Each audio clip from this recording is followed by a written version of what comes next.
I didn't plan much for today, but I thought what we could talk about was sort of what my biggest takeaway was from my week away with five other amazing women.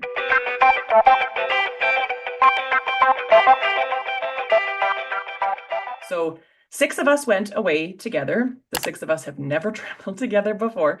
We stayed in a house on Isla Mujeres, just off the coast of Cancun. And we had a chef, and we were right on the beach. We could swim. We had our own pool. We did yoga every day. We had a few massages. We did a sound healing. It was an absolutely fabulous week. And although all of those things just on their own, having a chef cook for you every day, being on the beach, being able to do yoga, being in beautiful sunny weather with no responsibilities to take care of was amazing. The absolute best part of the trip was being with these other women. It is so amazing to be with women who understand you. Of the six of us, we all know each other. We are all friendly with one another, and a few of us are close friends. Meaning within the six, there are, two or three here and there that have known each other for a long time or hang out socially or see each other all the time. My business partner, as an example, was there. She's one of my best friends, but as a rule, the six of us, like all six of us together as a group, I would call us new friends. We started this study club together 3 years ago and decided, that we all really like each other and we should just go away together. And I think a few of them were maybe a little bit nervous about what that would be like. But by the end of the week, when we were sad that it was over, and talking about how much we enjoyed the week together, the takeaway from everyone was that it was so lovely to have time to connect with other women who understand what kind of life we live, what kind of stresses we have in the workplace, what kinds of things we're working on, the things that stress us out, the things that got us to where we are today. We all could very easily relate to one another.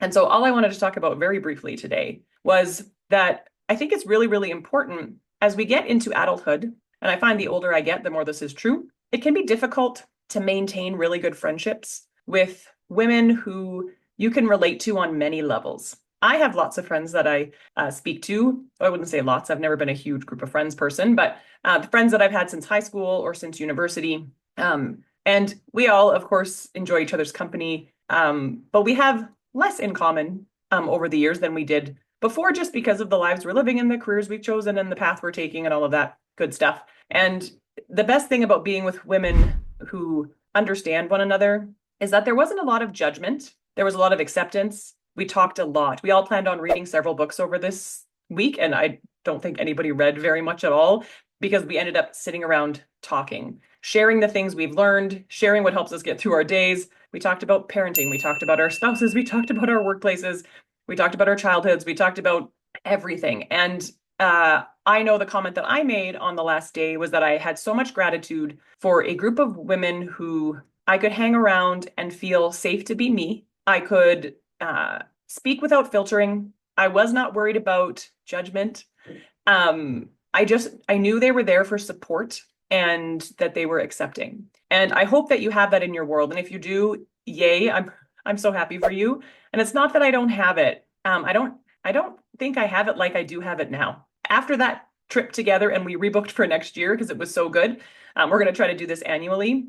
I feel like I truly have a group of women that I could probably go to for anything, and I know they would have my back. I know they would do whatever they could to help or support me. And I think we don't ask for help enough, and I think we don't lean on our community enough, and I think we often feel like we have to be everything and do everything. I talk to you guys all the time about how we don't have to do it all, even though we feel like we have to do it all. And I think a group of women in your circle that you love and respect and appreciate and who feel that way towards you is very, very powerful. And we should probably all work towards having that. And sometimes it will be like me, where we all live in the same city. And so we can make efforts to see each other.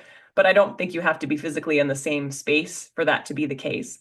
One of the reasons I wanted to build this community was to give something like that to other women, where we have other women who are living similar lives to us that we can ask questions to, that we can lean on, that we can rely on. And I know that people are shy about, posting things in a chat, for a group to see. I totally get that. I struggled with that a ton. To admit that maybe we don't know to some people just feels really painful to do.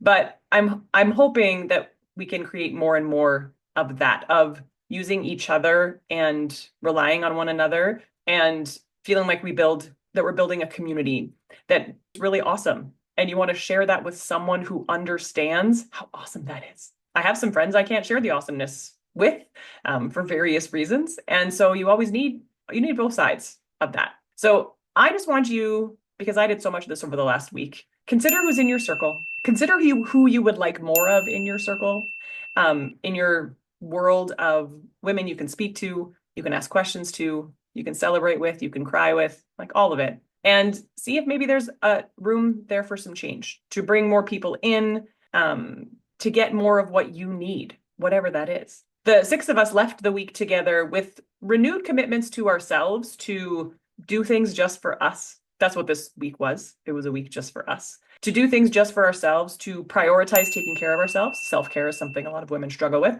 And I think having this week away to really focus on that helped us all realize how important that was and how good we all felt that we were doing things like taking the time to do yoga and chat with friends and take a nap when you really, really wanted one. I think all of us can take a little piece of that into our life day to day. You don't have to go on vacation for a week to figure that out. But yeah, if you can do it. I really tried hard to not work on this week away. I did my few clin checks and things, that had to go for like the practice to keep running while we were away, but I really didn't do anything else. And it felt really nice. And I had to keep reminding myself things would not fall apart if for 1 week I didn't do the extra work that I so love to do. And I just focus on me. So that's all that I did. So I encourage you to focus on you. Think about yourself. Think about what you love, what you enjoy, the people that you have in your world, and do what you need to fill you up, to make you feel good, to give you whatever you need, because you deserve it. We all deserve it. I think sometimes we know logically that we deserve it, but it's so hard to find the time to actually do it. So I challenge you to prioritize yourself, because you should. And then I will see you next week. And we'll talk about something maybe a little bit more practical, but for the next week, at a bare minimum, do something good for you. I'll see you later.